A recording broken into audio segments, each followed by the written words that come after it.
Salam semua para tetua, jumpa lagi bersama Mimin di channel Alurmu. Semoga para pendengar Alurmu selalu senantiasa dinaungi kebahagiaan, kesehatan, serta rezeki yang cukup. Oke, Mimin langsung lanjut ceritanya. Selamat mendengarkan dan hidupkan imajinasi para tetua. Cerita pun dimulai.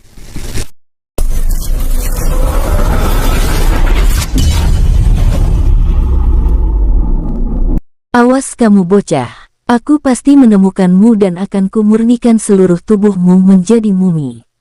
Ternyata wanita yang tampak montok dan berambut keriting itu adalah wanita ketua perampok yang menjadi lawan Chen Wen beberapa waktu yang lalu. Dia sangat bertekad untuk mencari Chen Wen dan akan membunuhnya. Tiba-tiba dia merasakan fluktuasi energi yang sangat besar dan hembusan anginnya juga terasa hampir di tempatnya melayang. Apa ini? Sepertinya ada sesuatu di sana, aku harus mencari tahu, mana tahu ada peluang lainnya selain bocah keparat itu. Kembali ke tempat Chen Wen, angin dan bebatuan di sekitarnya mulai terhembus oleh energi, banyak bebatuan yang bergelinding jatuh dari puncak bukit tempat Chen Wen berkultivasi, hingga akhirnya terdengar suara terendam dari dalam tubuh Chen Wen. Tapi saat ini, Chen Wen masih dalam keadaan berkultivasi, belum bisa membuka matanya. Tiba-tiba terdengar suara yang sangat merdu, tapi bagi Chen Wen sangat mengerikan. Akhirnya aku menemukanmu bocah tampan. Saat ini Chen Wen belum bisa bergerak, karena dia sedang menstabilkan pondasi kultivasinya. Sialan, bagaimana wanita gila ini bisa menemukan tempatku? Bagaimana ini? Aku belum bisa melakukan pertarungan, kalau sampai aku bergerak, pondasi kultivasiku akan rusak dan tidak stabil. Aku akan kesusahan untuk menerobos ranah yang lebih tinggi di masa depan bila aku memaksakan pertarungan. Chen Wen menggerutu cemas memikirkan wanita yang merupakan seorang kepala perampok itu telah hadir di depannya. Kali ini, aku akan menghisap seluruh energimu, agar kekuatanku meningkat, setelah itu, tubuhmu akan kumurnikan. Wajah Chen Wen yang masih memejamkan mata menjadi jelek, dia merasa sangat panik. Wanita itu telah berjalan semakin mendekati tempatnya bersila. Gawat, saat wanita itu sudah berjarak setengah meter dari hadapan Chen Wen, wanita itu langsung bersiap menyerap semua energi yang ada di dalam tubuh Chen Wen dengan meletakkan tangannya di ubun-ubun kepala Chen Wen. Pada saat tangan wanita itu sudah berada tepat setengah sentimeter dari ubun-ubun Chen Wen, tiba-tiba saja, mata Chen Wen yang tertutup berkontraksi. Mata ilahinya yang telah berevolusi merasakan ancaman langsung bergerak liar, pupil mata yang tertutup seolah-olah terbuka dan seperti mengeluarkan cahaya aneh. Tapi di mata wanita itu tidak terjadi apapun, dia pun meletakkan tangannya di ubun-ubun Chen Wen dan mulai menyerap energi yang ada di tubuh Chen Wen.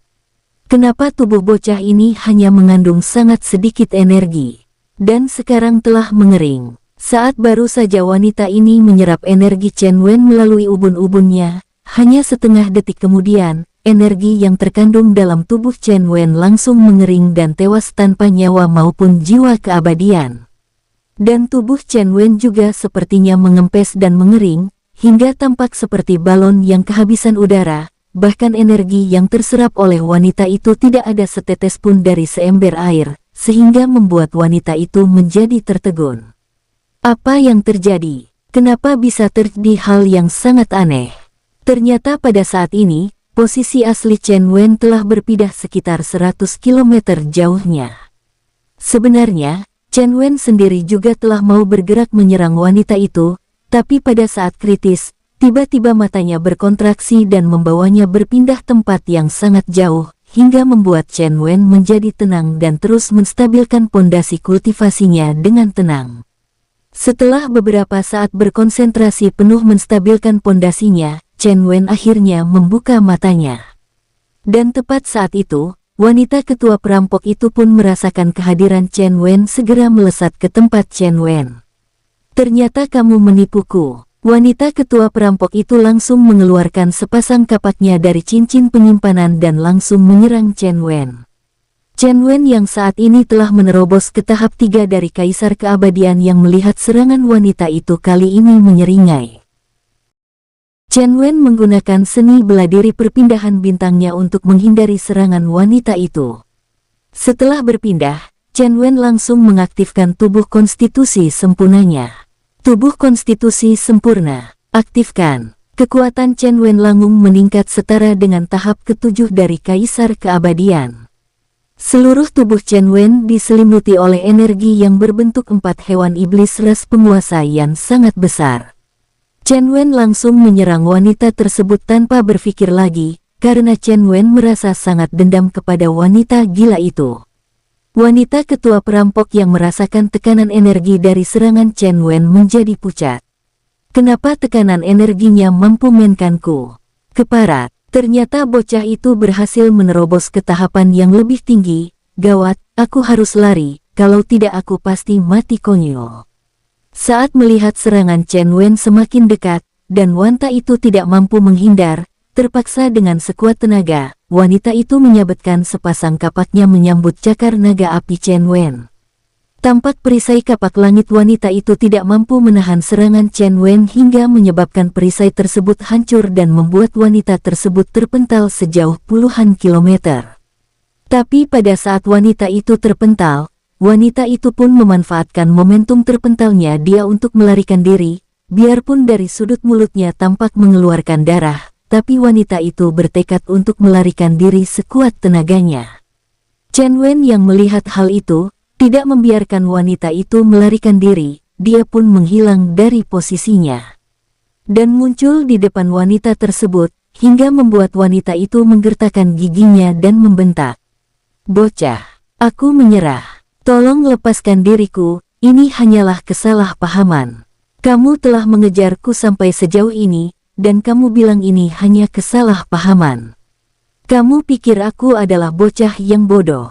Chen Wen menatap wajah wanita itu lekat-lekat menggunakan, tiba-tiba mata ilahinya untuk membaca pengetahuan wanita tersebut. Hingga membuat wanita itu merasakan pusing, dan beberapa saat kemudian, Chen Wen mengeluarkan pedangnya dan bergerak sangat cepat. Kepala wanita itu langsung terpenggal, dan jatuh, lalu Chen Wen segera mengambil cincin penyimpanan wanita itu. Setelah selesai, Chen Wen melihat sekelilingnya untuk memastikan tempat di sekitarnya ada orang atau tidak. Chen Wen pun melesat menuju ke arah timur dengan kecepatan penuh. Setelah melesat selama seharian, Chen Wen akhirnya tersadar dan menggerutu. Dasar wanita sialan. Gara-gara wanita itu perjalananku jadi melenceng ke arah timur laut. Kembali Chen Wen mengeluarkan Xin Tiao dari dalam dunia cincin. Tuan muda, kakak Xin Tiao, mari kita berangkat ke timur melanjutkan perjalanan kita. Tuan muda, tunggu, itu. Tuan Putri Lo Ling sudah akan melahirkan. Apa? Kalau begitu, kita masuk ke dalam dunia cincin saja terlebih dahulu. Atau kakak Xin Tiao melanjutkan perjalanan menuju ke timur terlebih dahulu membawa cincin ini. Baiklah, aku akan melanjutkan perjalanan ini. Chen Wen langsung menghilang dan masuk ke dalam dunia cincin untuk melihat istrinya yang saat ini sedang berjuang untuk melahirkan anak pertama mereka. Pada saat ini, Lo Ling sedang berjuang untuk melahirkan anaknya dan Chen Wen sedang menunggu di depan pintu kamar istananya. Linger. Bertahanlah. Bagaimana ini? Chen Wen nampak sangat gugup karena pada saat ini adalah momen-momen yang sangat penting baginya. Karena kalau Lo Ling berhasil, maka dia juga berhasil menjadi seorang ayah. Tapi karena ini adalah pengalaman pertamanya, Chen Wen merasakan dirinya sangat gugup dan tidak percaya diri. Aduh, kenapa dengan diriku? Daripada menunggu istri melahirkan, lebih baik aku bertarung dengan praktisi yang lebih kuat dariku, itu tidak membuatku segugup ini. Chen Wen mengomel panjang pendek sambil berjalan mondar-mandir melirik pintu kamarnya sendiri.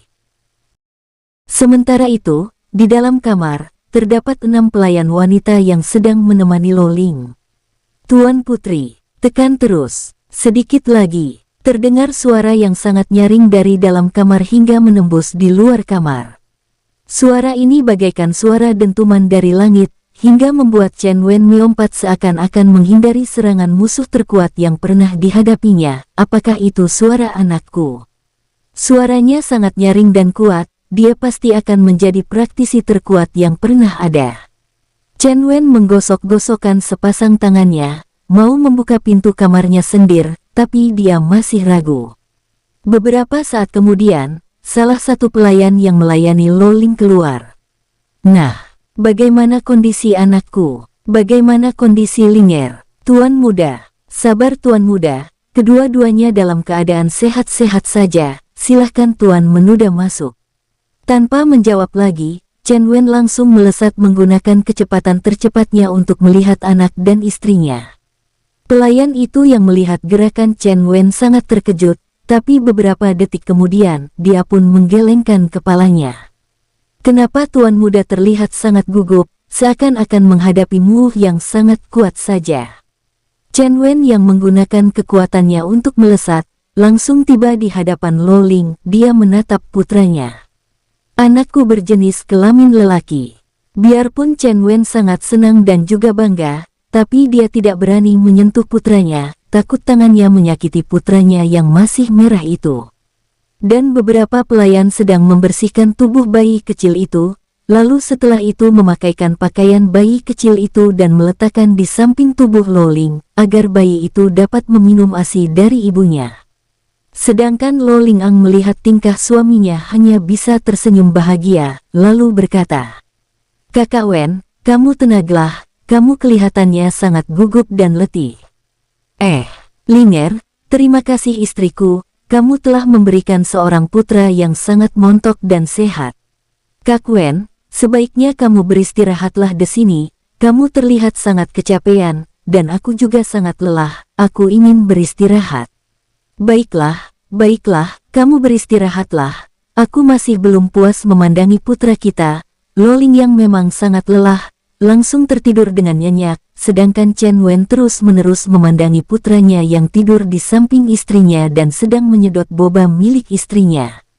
Wah, putraku akan menjadi sainganku dalam memperebutkan gunung kembar. Sehari semalam, mata Chen Wen melotot menatap putranya seakan-akan dia merasa sedang bermimpi. Sekarang aku telah menjadi seorang ayah dari seorang putra, aku harus memikirkan masa depannya, siapa namanya. Chen Wen akhirnya tersadar, karena sampai saat ini, dia belum memikirkan nama untuk anaknya. Saat istrinya terbangun di pagi hari ini, Lo Ling heran melihat Chen Wen yang masih melotot menatap putra mereka. Kakak Wen, apa yang sedang kamu pikirkan? Linger, kita belum memberi nama kepada anak kita, hehehe aku sampai melupakan memberi nama kepada putra kita. Terserah kakak Wen saja dalam memberi nama kepada putra kita ini. Chen Wen yang masih bingung untuk membuat nama bagi anaknya akhirnya berkata kepada Lo Ling. Linger, bagaimana kalau aku memberinya nama Chen Wanglong, yang artinya Raja para Naga? Aku berharap dia akan menjadi pemimpin dari seluruh alam semesta seperti naga yang sangat agung dan berwibawa. Setelah berkumpul bersama anak dan istrinya selama 1 bulan penuh, Chen Wen akhirnya keluar dari dunia cincin. Kakak Xin Tiao, sudah sampai manakah kita ini? Tuan muda, Anda sudah keluar. Bagaimana kondisi tuan muda kecil dan tuan putri Lo Ling? Xin Tiao bukannya menjawab pertanyaan Chen Wen, malahan dia bertanya tentang anak dan istri Chen Wen. Bagaimanapun juga, Xin Tiao adalah hewan iblis yang dapat dikatakan mengasuh Chen Wen dari umur yang sangat muda dan memulai kultivasi dari nol, sehingga dia sudah menganggap Chen Wen sebagai anaknya dan juga menganggap anak Chen Wen sebagai cucunya. Chen Wen merasa senang, ada yang menanyakan kabar anak dan istrinya, apalagi yang bertanya adalah Xin Tiao, hewan iblis yang paling dipercayainya dan juga paling dihargai Chen Wen. Saat ini, mereka baik-baik saja dan sehat. Anakku bernama Chen Wanglong, bagaimana kakak Xin Tiao, bagus tidak namanya? Syukurlah, kalau mereka baik-baik saja, dan nama Chen Wanglong adalah nama yang sangat bagus, yang memiliki arti raja dari para naga. Terima kasih kakak Xin Tiao, tapi sekarang kita sudah sampai mana? Iya, aku lupa memberitahu tuan muda, karena aku sangat ingin tahu kabar dari tuan putri dan tuan muda kecil. Kita telah melewati ibu kota benua Guangji, dan baru saja lewat 3 hari yang lalu. Bagus, sekarang kita akan terus bergerak menuju ke arah timur, Mungkin kakak Xintiao merasa lelah dan perlu beristirahat. Kakak Xintiao beristirahatlah, aku akan melanjutkan perjalanan bersama Phoenix. Baiklah, sebenarnya aku tidak merasa lelah, aku hanya tidak sabar untuk melihat tuan muda kecil saja. Baiklah, sekarang kakak Xintiao boleh beristirahat.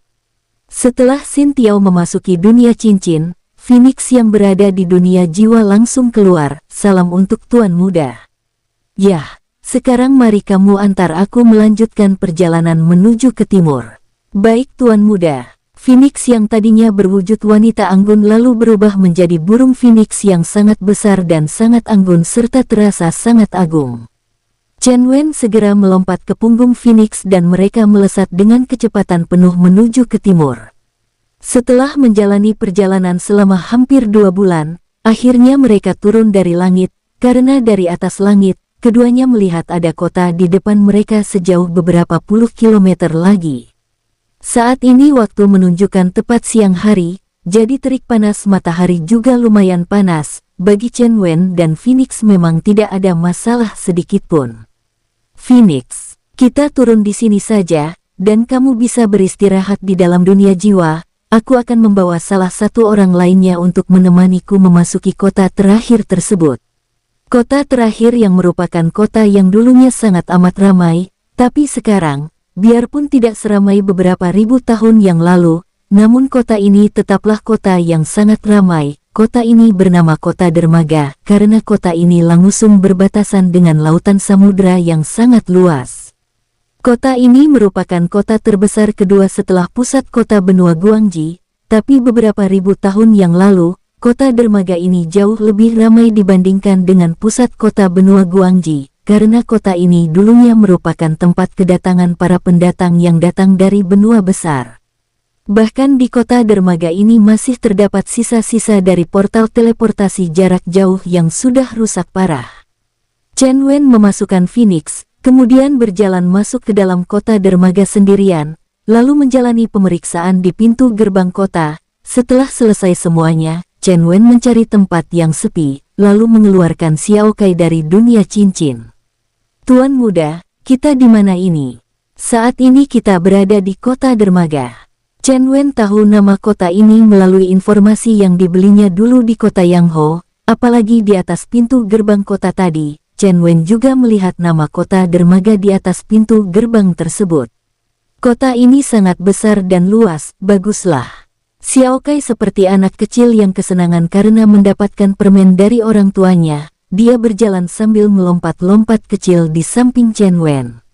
Keduanya mencari rumah makan. Setelah berjalan beberapa waktu lamanya, akhirnya keduanya terlihat memasuki sebuah rumah makan yang lumayan ramai.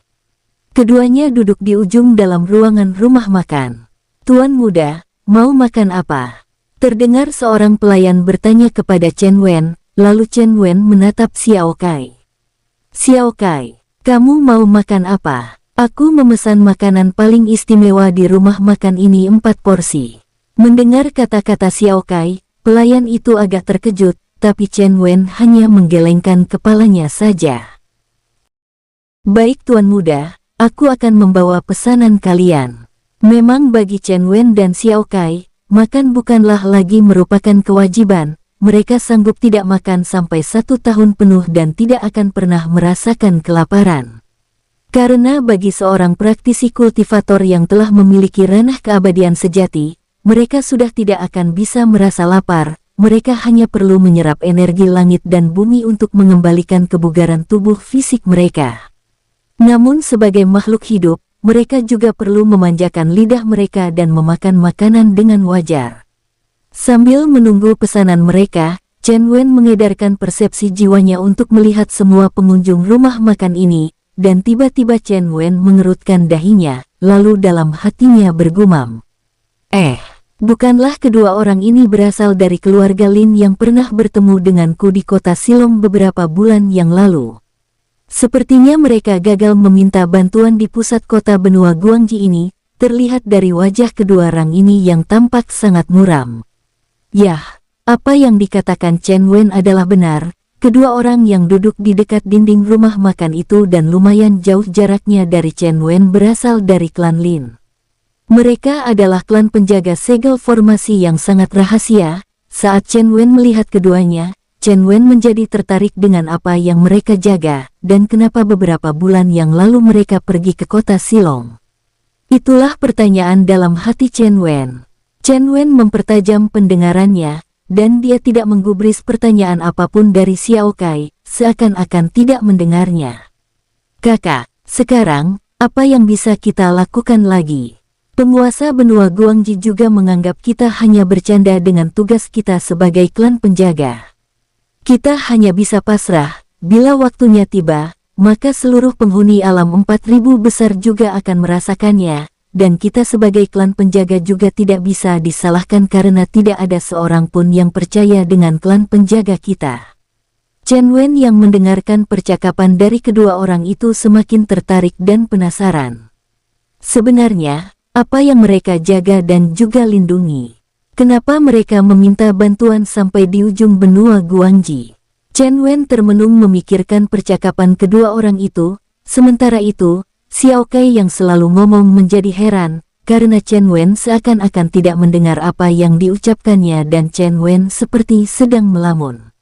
Benarkan Tuan Muda, Tuan Muda, Tuan Muda, diam. Chen Wen yang sedang melamun tidak mendengarkan apa yang dikatakan oleh Xiao Kai, hingga ketika Xiao Kai sedikit mengeraskan suaranya, Chen Wen langsung menjitak kepala Xiao Kai dan membentaknya, "Hu! Dasar Tuan Muda!" Tampaknya dia menjadi aneh. Xiao Kai yang terus bersungut-sungut, beda dengan Chen Wen, pikirannya terus bekerja, mengatur langkah-langkah ke depannya. Apakah lebih baik aku mengikuti kemana mereka pergi? Sepertinya aku sangat tertarik dengan apa yang mereka perbincangkan. Kalau terdapat harta yang dapat membantuku meningkatkan kekuatan, apa salahnya? Akhirnya Chen Wen memutuskan untuk mengikuti kedua orang bermarga Lin itu. Karena rasa penasaran yang tinggilah Chen Wen akhirnya memutuskan untuk mengikuti keduanya. Keduanya memutuskan untuk beristirahat. Begitu juga Chen Wen, dia juga memutuskan untuk beristirahat menyewa sebuah kamar penginapan. Keesokan harinya, pagi-pagi sekali, dua orang anggota keluarga Lin telah bersiap dan berangkat menuju ke timur lagi. Chen Wen yang selalu menyebarkan persepsi jiwanya untuk melihat kedua orang anggota keluarga Lin pun akhirnya bersiap mengikuti keduanya. Sepertinya mereka akan keluar dari kota ini, tapi mau kemanakah mereka? Soalnya ini adalah kota terakhir dari benua Guangji ini. Apakah ada kota lainnya yang tidak tertulis di peta? Chen Wen sangat penasaran, karena dari peta yang dibelinya di kota Yangho, serta peta yang diberikan oleh penguasa kota Silong juga tidak ada catatan mengenai kota setelah dermaga ini. Setelah mereka keluar melalui pintu gerbang bagian timur dari kota dermaga, mereka langsung disuguhkan pemandangan lautan yang sangat luas. Kedua anggota keluarga Lin itu melanjutkan perjalanan mereka dengan terbang. Chen Wen yang mengikuti dari belakang tapi bersembunyi di ruang kosong pun ikut terbang. Sebenarnya kemana tujuan kedua orang ini? Tidak mungkin kan kalau mereka akan pergi ke benua yang lebih besar hanya dengan terbang. Memang tidak mungkin kalau hanya dengan terbang tanpa menggunakan alat mereka dapat terbang menuju benua yang lebih besar, karena jaraknya yang sangat jauh. Bila hanya memiliki ranah kaisar keabadian saja, mereka memerlukan waktu sampai 2 tahun baru bisa sampai ke benua Fiansing, itu pun harus dengan kecepatan penuhnya. Sedangkan anggota klan Lin ini hanya memiliki ranah kaisar keabadian tahap awal saja, mereka tidak akan mungkin terbang tanpa alat menuju benua Fiansing, karena akan memakan waktu sampai 3 atau 4 tahun lamanya. Dan tubuh mereka pasti tidak akan mampu terbang sampai sebegitu lamanya, mereka pasti akan tercebur ke samudera lepas. Chen Wen yang saat ini sedang dalam kebingungan, karena sudah 3 hari 3 malam, Chen Wen terus-menerus terbang mengikuti dua orang anggota keluarga Lin yang terbang menuju ke timur melalui lautan yang sangat luas dari ruang kosong. Sialan, apakah mereka benaran mau terus-menerus terbang menuju ke benua Fiansing? Setelah 2 hari lagi mereka terbang tanpa henti, akhirnya dari kejauhan, Chen Wen melihat sebuah pulau kecil. Kenapa di sana terdapat pulau kecil? Di dalam peta yang diberikan oleh pengusaha Peng Li yang tidak terdapat catatan mengenai pulau kecil ini. Dari kejauhan, Chen Wen melihat pulau yang dianggap kecil di alam 4000 besar, padahal pulau ini tidak lebih kecil dari alam asal tempatnya. Di sana terlihat sebuah gunung yang sangat tinggi, dan gunung itulah yang merupakan gunung tertinggi di pulau kecil tersebut. Kedua anggota keluarga Lin lalu terbang menuju puncak bukit, lalu turun secara perlahan-lahan. Ternyata di sana terdapat sebuah perkampungan.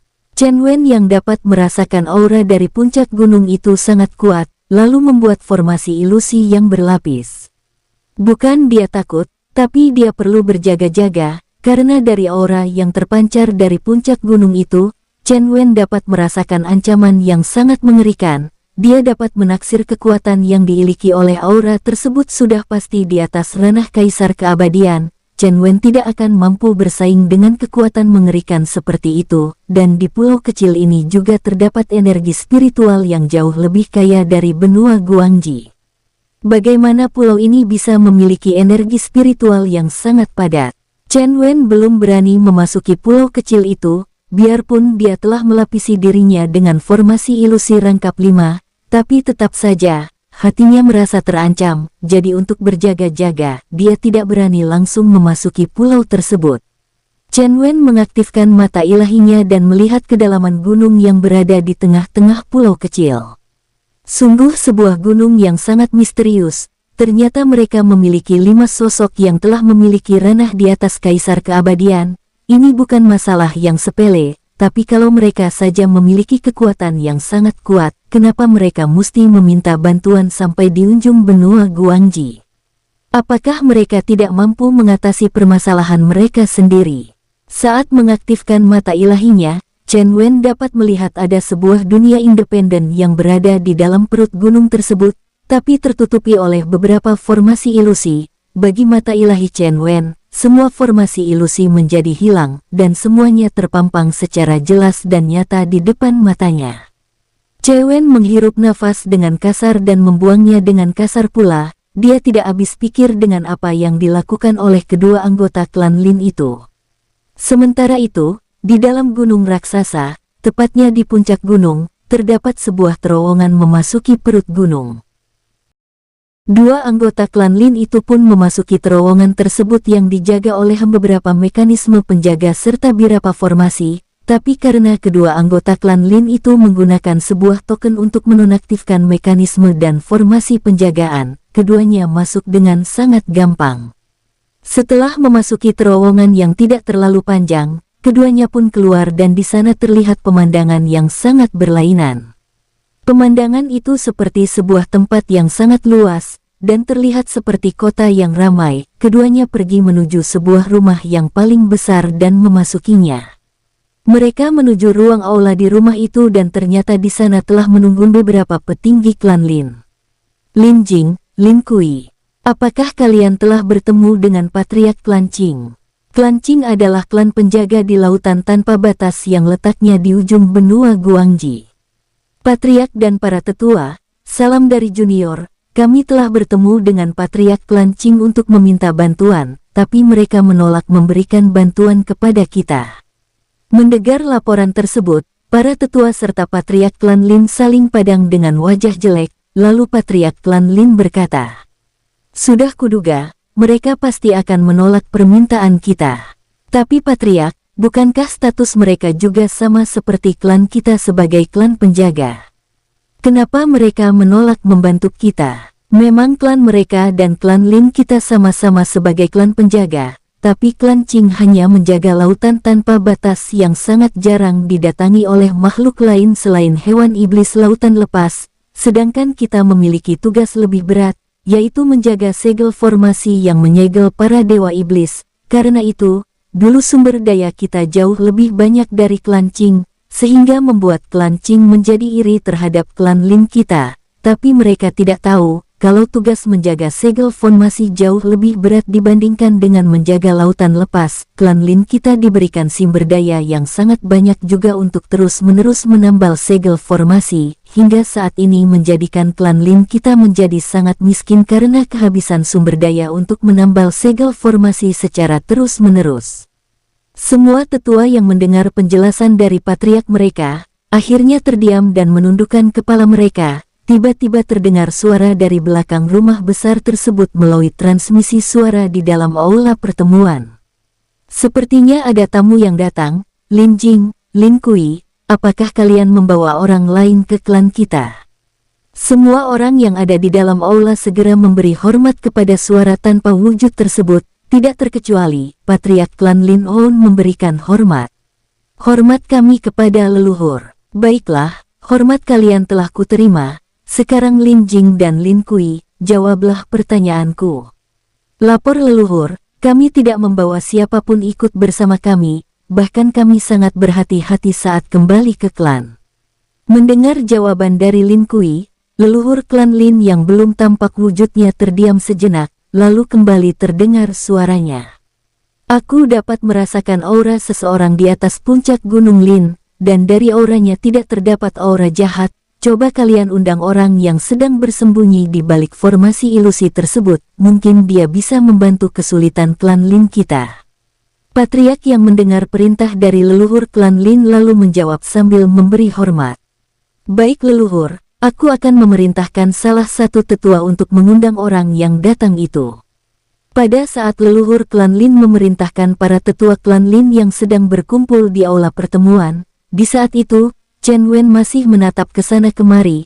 Pada saat ini Chen Wen masih mengaktifkan mata ilahinya dan menatap ke kejauhan. Di sana Chen Wen melihat ada sebuah pulau lagi, tapi pulau ini tampak sedikit lebih kecil. Tapi pulau tersebut sepertinya menyerap energi spiritual dari jarak yang sangat jauh, hingga jutaan kilometer jarak serapan energinya oleh pulau tersebut. Apakah pulau ini adalah penyebab menipisnya energi spiritual yang ada di benua Guangji? Sepertinya pulau itu disegel oleh sebuah segel formasi yang sangat tangguh. Lama Chen Wen menatap pulau yang tersegel dengan segel yang sangat kuat, lalu beberapa saat kemudian, Chen Wen mengerutkan dahinya dan bergumam lagi. Tapi sepertinya segel tersebut semakin melemah. Apakah itu disebabkan oleh banyaknya energi spiritual yang diserap oleh segel tersebut? Chen Wen terdiam berpikir lumayan lama, sehingga dia tidak menyadari ada beberapa tetua yang keluar dari puncak gunung.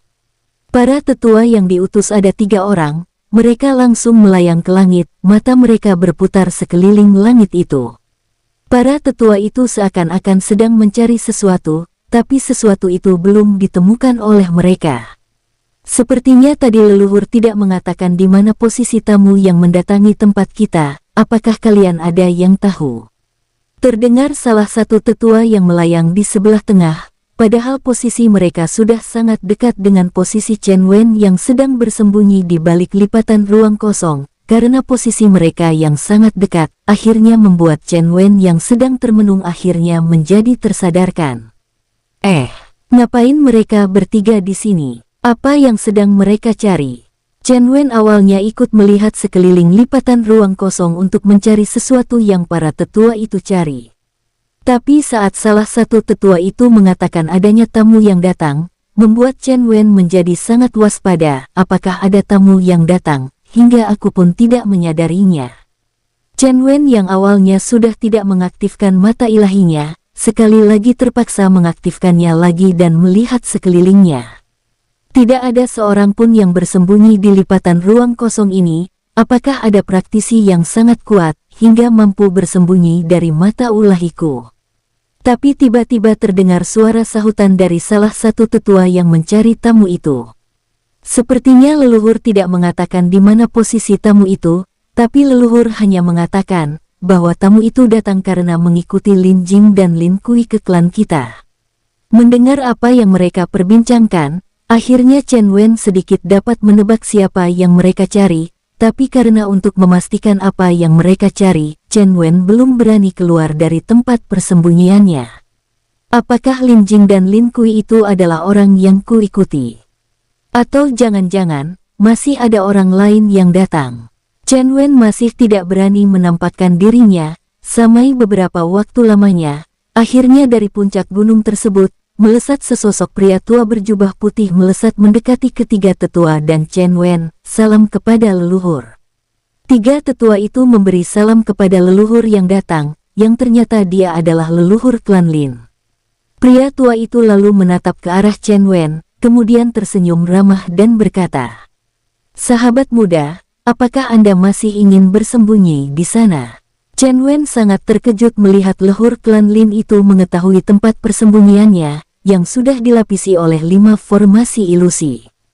3 tetua yang mendengar leluhur mereka menegur sesuatu di belakang mereka menjadi heran, ketiganya membalikan tubuh mereka menatap ke belakang mereka dan tidak melihat apa-apa. Sedangkan Chen Wen menjadi tidak hati dan tampak ekspresinya terlihat jelek. Chen Wen terpaksa tersenyum pahit, lalu mengibaskan tangannya untuk menghilangkan formasi ilusi yang menutupinya. "Maafkan aku senior karena membuat keributan di klan kalian. Aku tidak berniat buruk terhadap klan kalian, aku hanya penasaran terhadap orang yang kuikuti tadi, itu saja." "Sobat muda, kenapa sobat muda tidak ikut masuk saja?" Sobat muda juga telah melihat semuanya di dalam gunung tersebut. Chen Wen tertegun sejenak, karena tidak menyangka bahwa pria tua ini bisa mengetahui kalau Chen Wen mampu melihat apa yang ada di dalam perut gunung. "Senior terlalu memujiku, bagaimana aku mampu melihat ada yang ada di puncak gunung itu?" Chen Wen sengaja tidak mengatakan perut gunung, karena itu pasti akan mengungkapkan pengetahuannya, bahwa dia mampu melihat sampai ke perut gunung. "Anak muda, mari kita masuk ke dalam klan Lin dan kami klan Lin mengundang sahabat muda untuk datang ke tempat kami." Karena rasa penasaran yang amat sangat di hatinya, Chen Wen akhirnya tidak menolak undangan yang diberikan oleh leluhur klan Lin. Akhirnya mereka membawa Chen Wen menuju ke klan Lin, dan menuju ke aula pertemuan. Chen Wen yang telah berdiri di tengah aula, memberikan hormat dengan menangkupkan tangan di depan dada. Kemudian datang seseorang anggota klan Lin membawakan bangku guna menjadi tempat duduk Chen Wen. "Salam kenal kepada semua senior, aku bernama Chen Wen, datang karena rasa penasaranku yang tinggi dengan percakapan mengenai segel formasi." Mendengar kata-kata Chen Wen, para tetua dan leluhur yang hadir sedikit merasa terkejut, mereka semua akhirnya menyadari kecerobohan dari 2 utusan yang mereka kirim untuk meminta bantuan di dunia luar. "Menurut teman muda Chen Wen, hal apakah yang membuat Anda sangat penasaran?"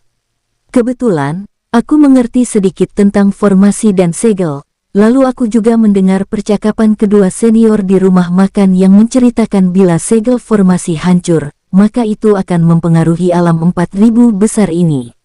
Para tetua serta leluhur yang mendengar cerita Chen Wen menganggukkan kepala mereka, dan leluhur klan Lin yang sedikit memahami kalau saat ini Chen Wen sudah mengetahui setengah dari tugas klan Lin akhirnya berkata, "Teman muda Chen Wen, kami klan Lin adalah klan penjaga segel formasi, dan tahukah teman muda, segel formasi apakah yang klan kami jaga?" Chen Wen yang ditanya terdiam dan sedikit bingung, tapi tetap menjawab, karena dia curiga dengan pulau yang tidak terlalu jauh dari pulau tempat klan Lin tinggal. "Apakah maksud senior adalah segel formasi yang mengurung pulau di ujung timur itu, yang merupakan pulau sedikit lebih kecil dari pulau ini, serta yang dapat menyerap energi spiritual langit dan bumi dari jarak yang sangat jauh?" Semua tetua serta leluhur klan Lin menjadi kaget dengan perkataan Chen Wen, karena mereka tidak tahu kalau segel formasi di pulau itu dapat menyerap energi spiritual langit dan bumi. "Saudara muda Chen Wen, bagaimana kamu tahu pulau tersebut menyerap energi spiritual langit dan bumi?" "Senior, menurut pengamatanku, segel formasi yang menutupi pulau tidak mampu menyerap energi langit dan bumi, tapi di dalam pulau, tepatnya di dalam lingkup segel formasi, penghuni pulau itu membuat formasi pengumpul energi yang sangat amat kuat, sehingga mampu menyerap energi dari jarak ribuan kilometer menuju ke pulau tersebut." Chen Wen menjelaskan penglihatannya kepada para tetua dan leluhur klan Lin, namun ketika mereka mendengar penjelasan Chen Wen, semua tetua serta leluhur klan Lin yang tadinya duduk, akhirnya semuanya berdiri seakan-akan tidak percaya dengan kata-kata Chen Wen. Apakah kata-kata teman muda Chen Wen benar? Hal ini sepertinya sangat mustahil dilakukan oleh penghuni pulau tersebut.